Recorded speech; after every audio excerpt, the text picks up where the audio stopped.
নমস্কার, আটপুরে হেসেলে আবার আমি চলে এসেছি। রুমকি, কেমন আছেন আপনারা? আশা করি ভালোই আছেন। আজকে একটু কিছু কথা আপনাদের সঙ্গে গল্পের মতন বলি। আমাদের সবসময় মনে হয় ঘটি না বাঙাল, ইস্ট বেঙ্গল না মোহনবাগান। বুঝতেই পারছেন আমি কি বলছি। ঘটি যখন তখন মনে হয় চিংড়ি মাছ, আর বাঙাল যখন তখন মনে হয় ইলিশ মাছ।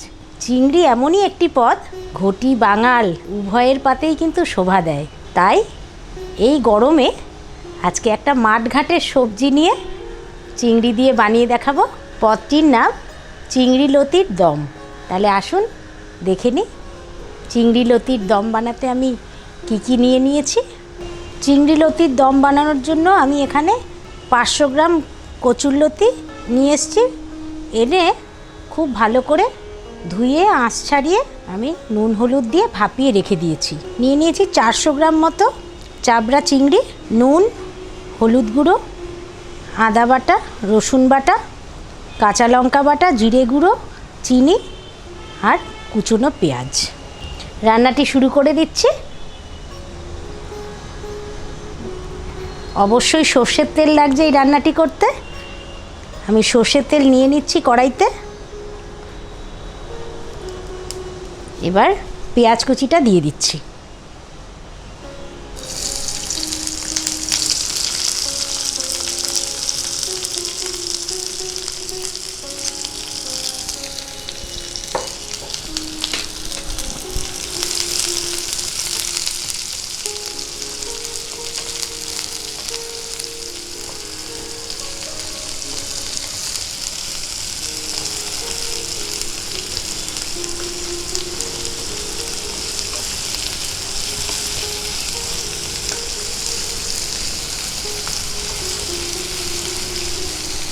কচুরলতি কিন্তু বিভিন্নভাবে রান্না করা যায়। ইলিশ মাছের মাথা দিয়ে, ছোট চুনো মাছ দিয়ে, শুটকি মাছ দিয়ে। আপনারা আমাকে কমেন্ট করে জানাবেন আপনারা কি খেতে পছন্দ করবেন, আমি সেটা তৈরি করে দেখাবো। পেঁয়াজটা হালকা ভাজা ভাজা হয়ে গেছে। দিয়ে দিচ্ছি রসুন বাটা।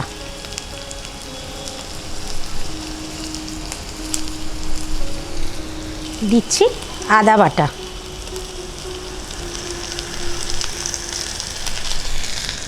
কাঁচা লঙ্কা বাটা দিচ্ছি।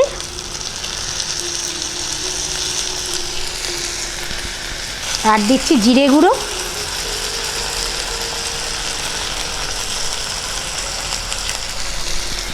নুন,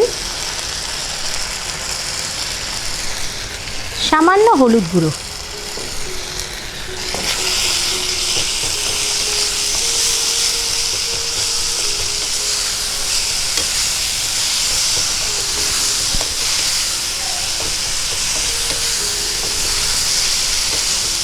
মশলাটা কষাতে কষাতে আমি চিংড়ি মাছটা দিয়ে দিচ্ছি।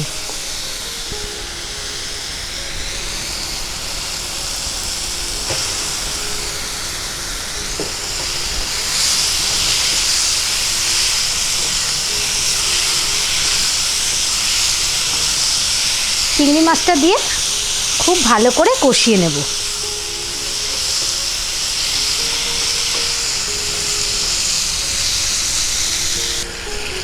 এবার কচুরলতিগুলো দিয়ে দেব।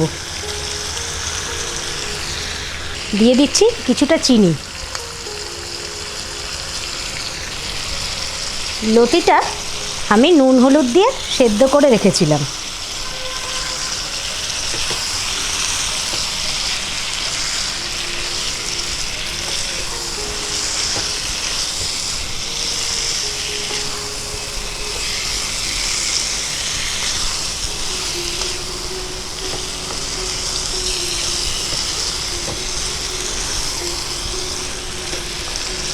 মশলা আগেই কষে গেছিল।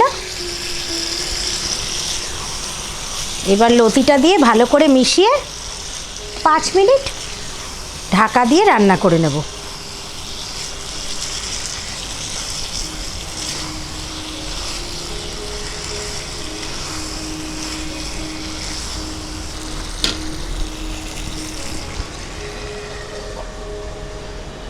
5 মিনিট পরে ঢাকনা খুলে দিচ্ছি।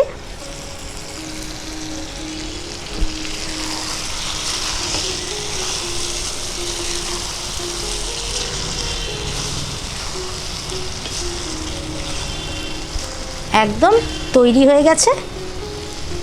এটা কিন্তু আমার একটা ছোট্ট উপায় বলতে পারেন।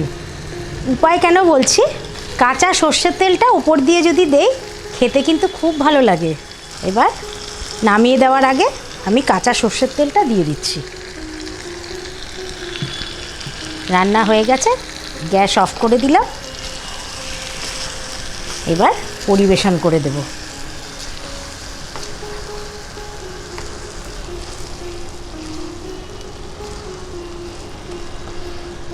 দেখে নিলেন চিংড়ি লতির দম আমি কিভাবে বানাই, পরিবেশন করে দিয়েছি। ভালো লাগলে লাইক, কমেন্ট, শেয়ার অবশ্যই করবেন। আজ আসি, নমস্কার।